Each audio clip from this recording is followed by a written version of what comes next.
right, so just wanted to again thank you guys for having us today. Again, anytime we can present on transportation, it's always great for us. So we love letting you guys know what is actually available in Scott County. So we are SmartLink, and again, we are here basically as you thought about it, really kind of looking at the options. What are the options in transportation and so forth? So mobility management really is a different piece than providing transportation, and it really is how you link people to transportation. So in other words, when we find a gap, when we find a need and so forth, it's understanding what's available in that person's area and where they're traveling to, and matching that need to the resource that's probably already there, or giving them several options as to, again, solve that issue or their need. Another piece that we do is called non-emergency medical transportation. This is a mandated piece for those that are on medical assistance, and we actually partner with taxi cabs and other providers to provide transportation for those that, again, is part of their medical assistance piece. But if they have no way to get to the medical appointment, that's where we come in. Alan, if I could have you pause there for just a second. On your screen, and I think it's your screen, I don't know if it's mine, but it says give subtitles a try. I think you want to close that. Okay. It's blocking your presentation. That better? That's great. Okay, great. So another piece that we're going to talk about quite a bit today is actually our volunteer driver program. We've actually changed it to subtitles. Are they still coming through for subtitles? Is that okay? It's fine. They're coming through. Yeah. Okay. So the Hopscotch volunteer driver program is brand new. It's different than our volunteer program, and I'll get into that kind of detail in a couple of slides here. We are also manage the TransitLink contract, which is a dial-a-ride bus service. Remembering that this is a regional system operated and controlled by Metropolitan Council. And then we also have a customer service team that, again, we call it travel training. So again, there's subject matter experts on transportation options in Scott County. So again, what's available for people in the area that they live. I'll start with the TransitLink buses. Again, they are buses that travel between Scott and Carver counties. So it is a 2-county system. We are the only 2-county system in the metro area. And the benefit to that is if you travel from Scott County to Dakota County, you would actually have to do a transfer on a dial-a-ride bus. But because Scott and Carver counties are partnered together, there's seamless transportation between those 2 counties. So you can travel from Shakopee to Waconia on one bus. You do not have to transfer. So that's a benefit basically of us being a partner together with these 2 counties. Dial-a-ride basically is a reservation type system. So you have to book your trip ahead of taking it. It's not an on-demand service, which is very popular now with like Uber and Lyft type services. It is door-to-door, so that is something also different. It's typically curb to curb, but door-to-door is available. It is very cost-effective. Starting fees are about $350 and can range up to $505.25. And children under 5 do ride free. We would like requests to come in up to 7 days in advance, and we could use at least 2 days. There are possibilities of getting a same-day trip, but if you think about a system, there's 102 hours of service, for instance, available in the 2 counties on a daily basis. At 7 days out, there might be quite a bit of availability, but the closer you get to the day of service, the less availability there is of those 102 hours. So that's the piece that, again, if you can make reservations out 7 days out, that's the best chance of getting services and so forth. Scott County, so again, this is a 2-county system, but Scott County has done something different, and they actually offer an extended service. Typically, TransitLink is only Monday through Friday from 6 a.m. to 7 p.m. But Scott County has offered a system now for evenings and weekends. So they extend every evening until 10 p.m. And then also weekend service has been available on Saturdays and Sundays from 7:30 to 4:30. Same thing, there's not as much service available on weekends and so forth. But again, it's something different. And as far as I know, Scott County is the only one in the region right now that is offering this. And again, that is thanks to the commissioners that support that service. And it actually is very effective. We average a little over 2 passengers an hour on this service in the evening. Weekend is a little bit slower, but that is a very good type of service for this at this time. This service has some problems post-COVID. There are troubles basically finding drivers. Right now, we are at about 80% of our allowed hours because we can't find more drivers to get up to that 100% of hours. So that is a difficulty. And the other piece that's coming because of COVID is bus orders.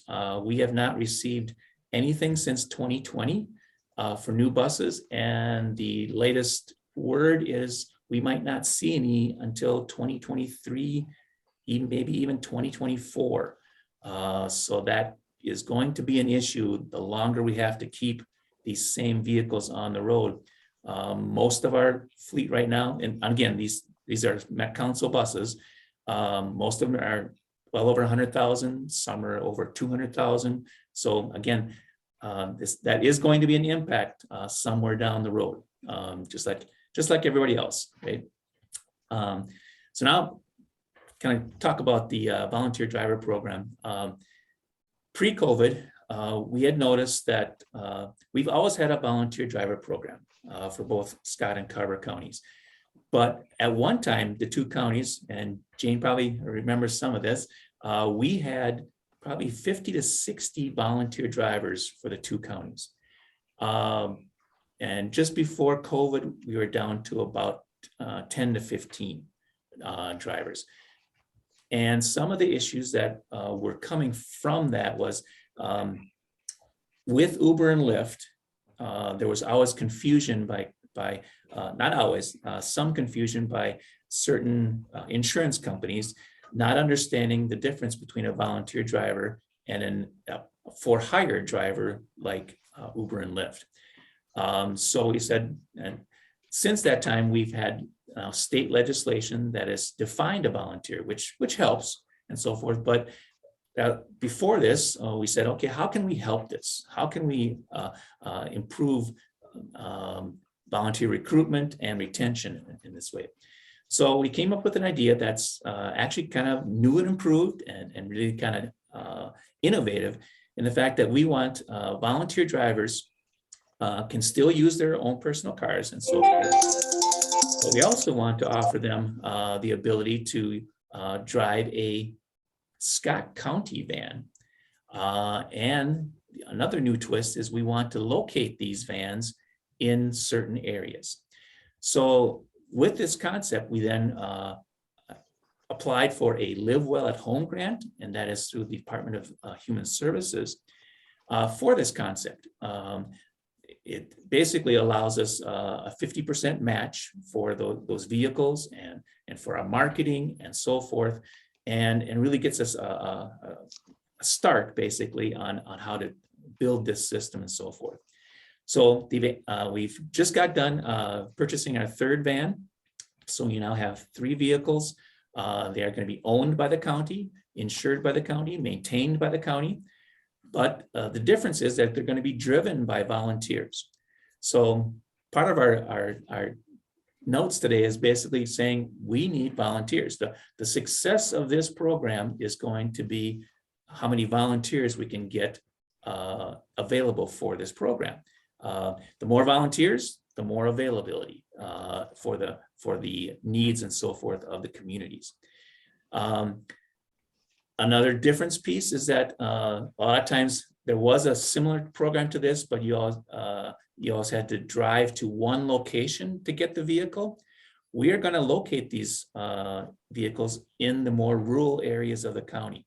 So we already have one out in Belle Plaine at the Belle Plaine Library. At this time, we have another one at the Jordan Public Works Building. And our third one right now is at the MRTS building. We are waiting for some other equipment. Basically, it's basically some checkout, the ability to check out vehicles, a key box, I guess is the best way to put it. When those two key boxes come in, we're going to move the vans one to the Jordan Library and one to the Elko New Market Library. So again, that's again going to help with these volunteers that are in these areas, that they don't have to go very far to pick up that van and again do the trips for their residents and so forth. So some of the things that we are looking at already and already doing is food distribution. So we are partnering with the Belle Plaine Food Shelf and the Elko New Market food distribution piece, and we are very close to starting up in Jordan. So that's some of the pieces that we are doing for food distribution. Some of the other partners we're working with is Lutheran Home, the Anchor Center, which is the mental health center for Scott County, and actually Family Resource Centers, which is something new actually for Scott County, and that's also located out in Jordan.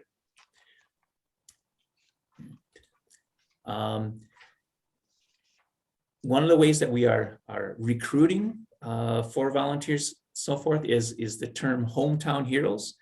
So you'll start to see that, or you probably have seen that in local papers. We advertise on Facebook, and again, our hope with FISH would be, can we connect then with your faith-based organizations and so forth as a great recruiting tool, because as I talked about earlier, the number of volunteers is going to impact how much service we can put out there. What's different from our previous volunteers is we are actually getting volunteers, brand new ones. We've got some 20-year-olds that are saying, okay, yep, I'm going to work during the day, but I'm available evenings and weekends. Before this program, we've never had volunteers working in the evenings and weekends. So something brand new again that is available. And for instance, that gal does the food shelf piece. She does out in Belle Plaine. She does the first and third Wednesdays and picks the food up at 5 o'clock and delivers it. So a great way to, again, use those resources that are available. And, we are, again, just grateful to anyone that would want to join this service. And it's not like we're locking you into something. So if you're gone, if you're a snowbird, that's just fine with us. If you are only available on Thursday afternoons, great. Or no, you want to keep yourself self-scheduled. Yep, we can just, again, work with your schedule and basically match whatever you want to do for volunteering to what is needed in the system. Here's some pictures of, again, some of that food delivery that was being done. You might recognize a commissioner even in the one photo that was out in Belle Plaine. The other photo is out in Elko New Market, which is a little bit different. It's a food distribution piece. So, and those are pictures of a couple of the vans. We're gonna try now. Hopefully, maybe we're past that snow season, so we'll try and get more summer type photos, maybe somewhere down, maybe in May, huh? So,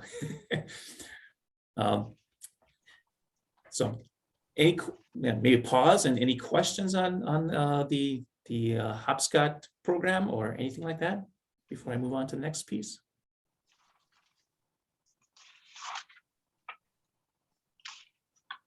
Okay.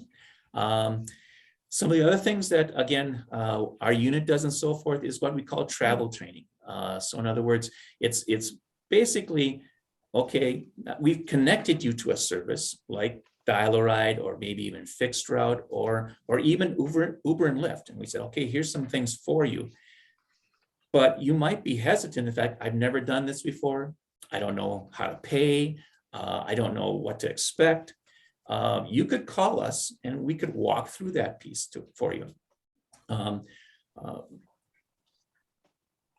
That is the difference between, again, understanding the system, using the system. We want to make public transit or whatever you're using easy for you to use and in an understandable type way that you are comfortable using those services. So for instance, to use Uber and Lyft, you have to be comfortable, giving a credit card and using that type of thing to pay and so forth. There's differences in every system and so forth. And we would actually walk with you and teach you those things. We would be now back to in-person training that we haven't done that again because of COVID for a couple of years. Very similar. I forgot to mention the volunteer driver program was shut down for a couple of years as far as people transports. During COVID, we still did food deliveries and actually PPE, which was proper protective equipment. We did those deliveries. And I think Jane was our hometown hero on those PPEs. So, and that was, again, something that we could do and not be in contact with people. We are back in contact and so forth. But as you saw in the news, even on the buses and so forth, and we will still have them with the volunteers, masks are still needed on the buses and with Hopscotch and so forth. So that is a piece that is continuing at least until May 3rd. And we'll see what the federal government does after that. So some other transportation resources that are out there and so forth that you might be looking for and so forth. We do have Minnesota Valley Transit, which is, again, the fixed route provider in Scott and Dakota counties. True Transit, which is a Dial-A-Ride service, typically in Le Sueur County, but it actually does serve New Prague, the city of New Prague. Land to Air, which is an express service from Mankato to downtown. I'll give you some details in a little bit here. And Southwest Transit, I've mentioned, they are typically based in Carver County, but they do run some service into Scott County, particularly Shakopee and to some other areas. So just kind of details on MVT and so forth. Their commuter service is still about down to about 75 to 80% of what pre-COVID was and so forth. They continue routes like 495, which is service from Marshall Road Transit Station in Shakopee to the Burnsville Transit Station to the Mall of America. That continues to run from 5:30 to 11:30 p.m. So almost 24 hours a day on a 7-day-a-week type basis. They also have a route from Mystic Lake to the Burnsville Burnsville Center. There's also the 490 and 493 that has downtown service and so forth. And then also there's a Savage run that goes from the city of Savage to the Burnsville Transit Station and the Mall of America. And there's a local route in Shakopee that runs 7 days a week called the 497 and the 499. So those are the types of routes that are available for them. They do average from $2 to $3.25 for fares on that service. As I said, Southwest Prime is, there is also a study being done by both MVTA and Southwest Transit on with COVID, how did that impact them and so forth? What should they do? Should they increase local routes and so forth? And that study is going to be done, finished, I'm sorry, in late 2022. So we'll see some of the differences and changes that both MBTA and Southwest will make to those services. As I mentioned, Southwest does actually have services that do come into the city of Shakopee. And I like to mention Uber and Lyft because that is some of those services that are available. Again, we can teach you how to use them, how to access them, and so forth. There are taxis and medical vans for services also in Scott County. They also are short on drivers on those services and so forth. And I already mentioned True Transit, that even though they are in this county of Le Sueur, they do service the whole city of New Prague and actually do some local grocery shopping trips for that city. Wanted to mention the 169 connector, and it's actually service from Mankato to Minneapolis, but it makes daily stops in the cities of Belle Plaine, Jordan, and Shakopee, and they go to the Mall of America and to the Minneapolis or the St. Paul Union Depot. There's basically 3 round trips each day. So an early morning trip, a noonish type trip, and then an evening trip. So it makes 3 round trips. So 3 trips in and 3 trips home. So that is service that is actually happening today in each of those cities. And then some other services that are out there and so forth is what we call DTNHs. This is a PROACT type system located in the city of Shakopee, but they do have buses that basically transport people also. So that is my presentation for today. If you, I guess, need more details or anything like that, we have, what each of them cost, how to access them, and those types of things. Again, think of us as that resource to understand what's available in your local community, because naturally there's more things available in the city of Shakopee than there is in the city of Belle Plaine. It's just a natural piece based on population. So, any questions?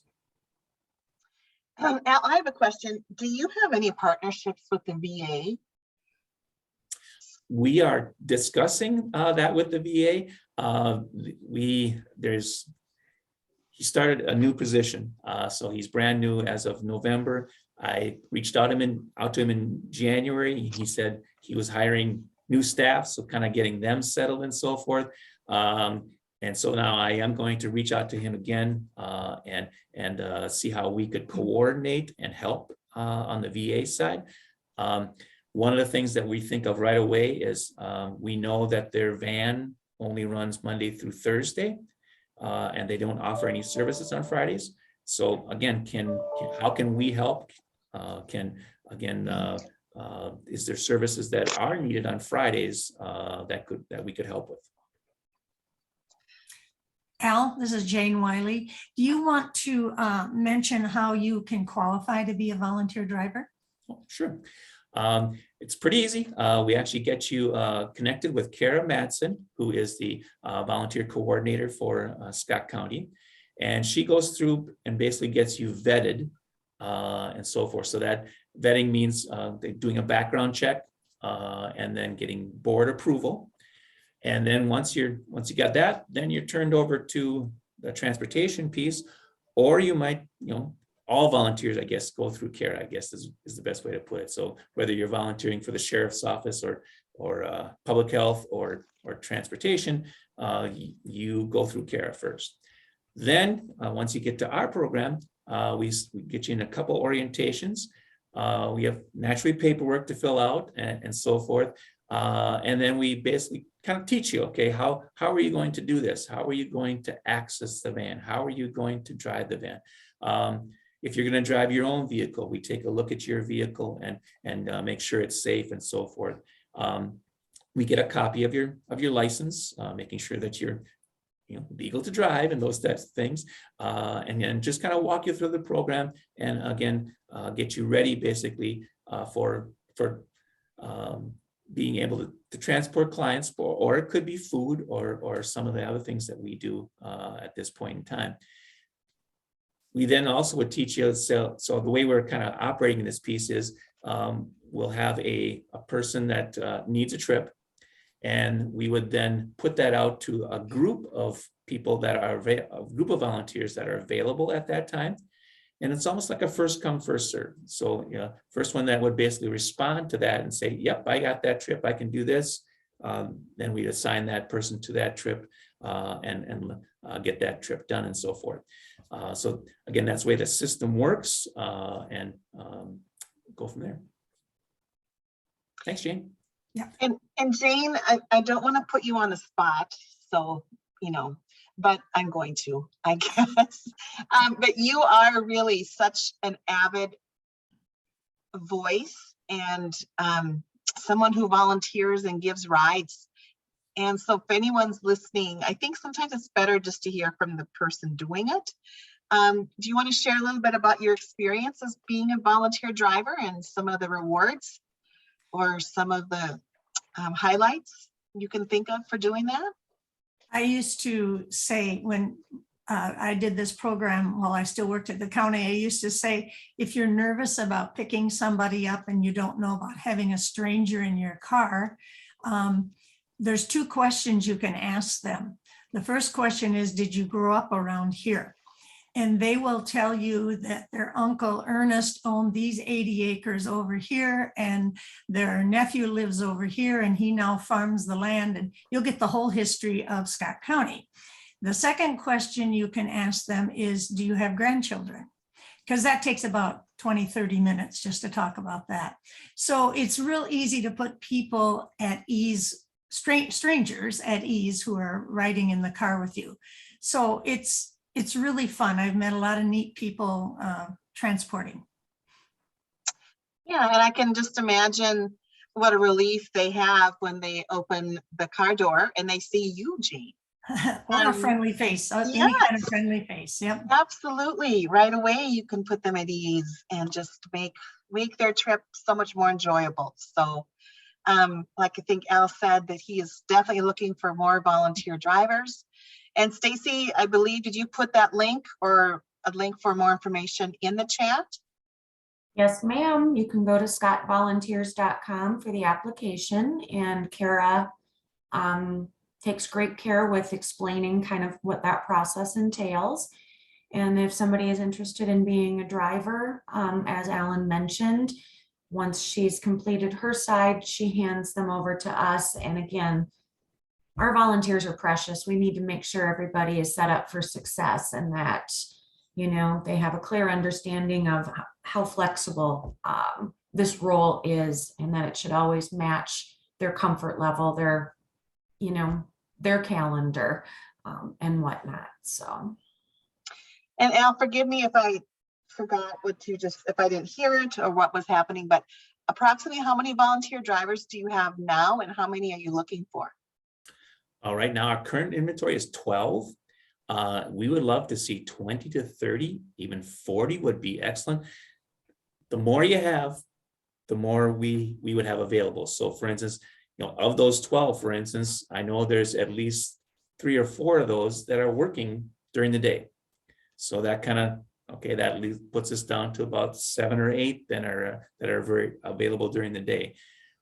Again, nothing wrong with those 4 because again, that gives us evening and weekend service that we've never had before. But each individual, so let's say we're down to 8. Well, of those 8, maybe 3 of them say, well, I can only do maybe 1 day a week. So each, the more you have, the more you'll have available for, again, providing trips and so forth. And do you find that with just the 12 drivers you have now, you are having to turn away some people or provide other options for them?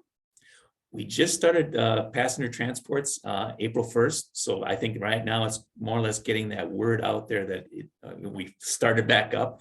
Yeah. We had, before that, we had done just food transports and that kind of stuff. So we just starting that program, and we're really starting to connect more with organizations like the family resource centers and that kind of stuff, so that we can kind of then get the program going, but actually connect with the people that really need the resources quickly. Yeah, well, and that's why I think it's great that, you know, we're all here together today, because we do have, I think, a lot of organizations that will use your service and would love to know more information. So once again, Stacy, do you have like a link to a flyer or something you could send Fish that we could send out? So then people in our network, the 863 people in our network, can see that flyer and get that information, you know, Yep. one regarding volunteer drivers, and two, just your schedule and the availability and what services they can. Yeah, we would appreciate that support. So Yes. we'll send Good. that out. Great. Are there any other questions? This is Jane again, Jane Wiley. I just wondering about that MVTA bus that comes from Prior Lake Savage and goes over to Burnsville. Is that a viable route that's going to keep happening, or is that time expiring on that, or what? Actually, that's a brand new one, and actually that's kind of driven actually by Mystic Lake. So they wanted that kind of piece to connect to their employees over in the Burnsville type area. So I see that as a longer term solution. And I also did see that in their next plan, or I've seen their theory for their new stuff coming out, and that route actually did stay in. So yes, and actually some of the stuff that they're looking at for MBTA and both Southwest is more connections between the two counties.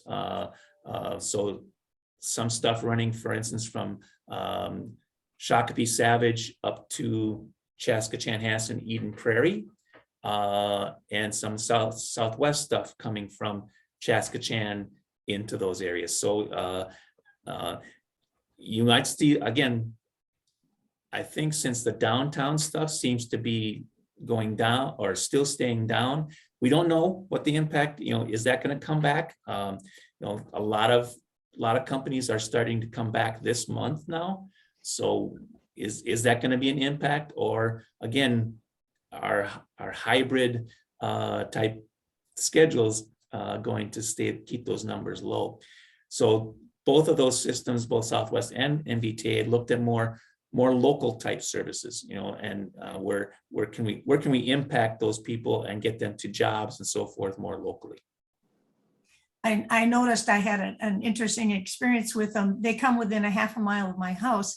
And I was out walking one day, and a lady came up to me on a bicycle, and she said, "Do you have any idea when the bus comes by?" And I said, "Well, I know the route because I've seen it enough times." And just then the bus turned the corner. So it is rider demand. So they stopped for her, loaded her bike, and then took her. So that was really cool. Yeah, they do more flags, what's called a flag stop. So yeah, where they just keep driving along and you wave them down, basically. That's the way they do those. Yeah. Great. Any more questions? Well, I have, if we have no more transportation questions, then I've got a huge question on the Fish side of things. So Al, I hope you can weigh in, and maybe Stacy too. Do you believe that pineapple belongs on pizza, or do you believe that it should never be on your pizza? I am not opposed to pineapple on my pizza. Ah, Stacy was right there. Al's thinking about it now. He's weighing his option. I love pineapple on my pizza.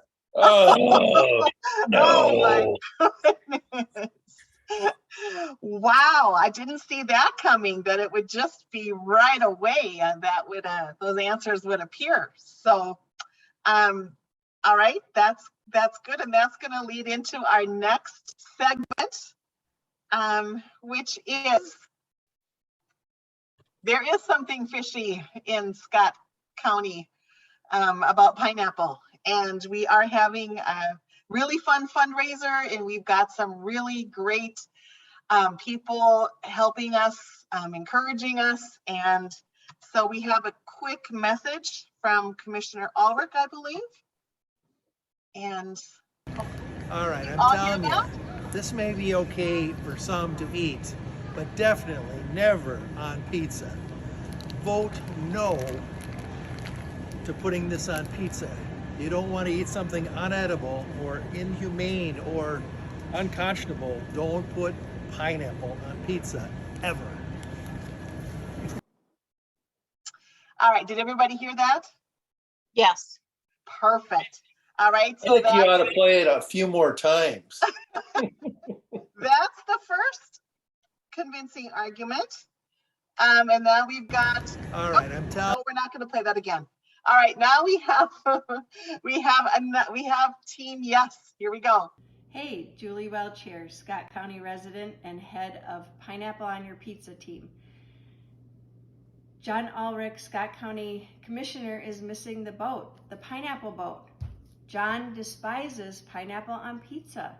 But did you know that pineapple is a probiotic and a digestive enzyme all in this one fruit?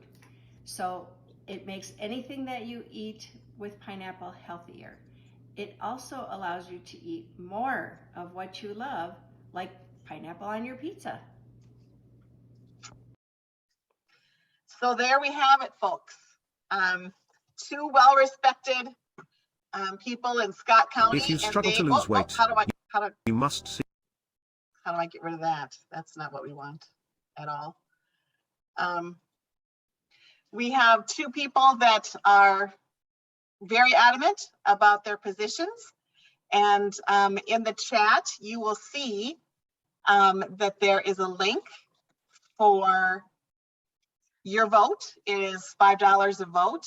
And the winning team is going to be providing a pizza party to Treehouse, and that will be provided by Red Savoy Pizza in Shakopee. So once again, check the chat, go to the link. If you go to the link, not only can you vote, but you can also see the other videos that are amazing, funny, and very entertaining and persuasive. So after we say goodbye, please take that link, log into our website and check it out. And I have more good news. You do not see the word Zoom anywhere on this slide. And that is because we will be meeting in person at Cleary Lake Regional Park, May 12th from 9:30 to 11.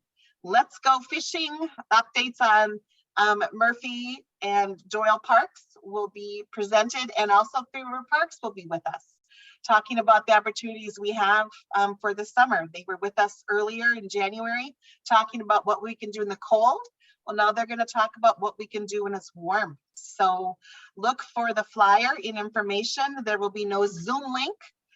We are hoping you will get in your cars and Zoom to Cleary Lake Park and join us in person and say hello again. Looking forward to that a lot. And the next thing, once again, if you check the chat, there is a link to RSVP, but at the beginning of our program, we talked about transportation and some of the needs we have for auto repair in the county. And so we are going to have our third transportation meeting. And this is really going to be about how do we provide assistance in auto repair, and also how do we provide assistance in auto repair prevention. So that is at the Prior Lake City Hall, April 21st at noon, and lunch will be provided. So please RSVP and attend. You don't have to be a mechanic or have a broken car to attend, just an open mind and a willingness to share your thoughts. So with that, I am going to open it up to anyone else that has events coming up. I know that we have Southern Valley Alliance with us, and I bet they have an event they'd like to talk about. Maybe. Hi, I'm Lisa. I'm with Southern Valley Alliance. We do have our Hops and Hot Dish coming up on April 29th at the Turtles Event Center. We'll also be having the hops provided by Shakopee Brewing. And so we just hope everybody will come out and support Southern Valley there. And I'm really excited. Fish is going to be there supporting you. My only question is flannel required? Not required, but encouraged. Great, great. Thanks. And where can people go to buy tickets? Do you want to put that in our chat? Yep, Or- I can put that into the chat. It's just our website, www.svamn.org, but I will add that in there. Thanks so much. Great. Yes. Is there anybody else that has anything? Events. And then, you know, as I promised at the beginning, I was going to say, if you are new to us and our Zoom meeting, would you please introduce yourself and let us know the organization you're with and what you do? Good morning / almost afternoon. My name is Micah Moline. I'm with Minnesota Adult and Teen Challenge. I'm a current outreach rep for the Scott County, Carver County area. Basically my job, I get to work with community partners, kind of identifying the services that we provide, as well as going into some of the local jails, providing programming there to clients that are interested in coming into a program that can help them change their lives.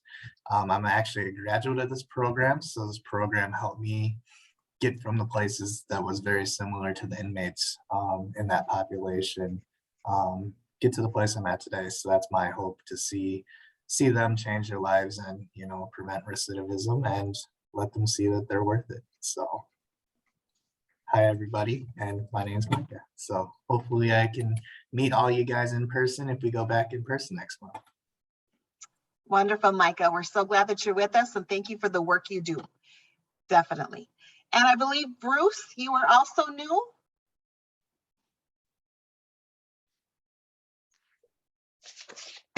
Maybe Bruce had to leave. Is there anybody else that would like to introduce themselves or say anything else? Or am I the only one that has lots of things to always talk about? Bethany, I this is guess. Alan again. Yes, Alan. Just wanted to touch base with you. The parks actually received a grant to help with transportation to their parks for this year and so forth. And actually, I think it's a couple of years. So we are in talks with them now as to how we can work with both TransitLink and Hopscotch to offer either free or reduced ride fares to park events and so forth. So we're just in the beginnings talks, but again, that's good news. That's great news. That's good to know. Thank you so much. And maybe if you got information, we can just include that with everything we send out. So, well, thank you, everybody. It's always so good to see you, even if it is through my computer screen. And as you can tell, I'm so happy that I'll be able to see everybody at Cleary Lake in May. And so with that, have a great day. Have a wonderful weekend. Bye, everybody. Bye-bye. Thank you. Thank you.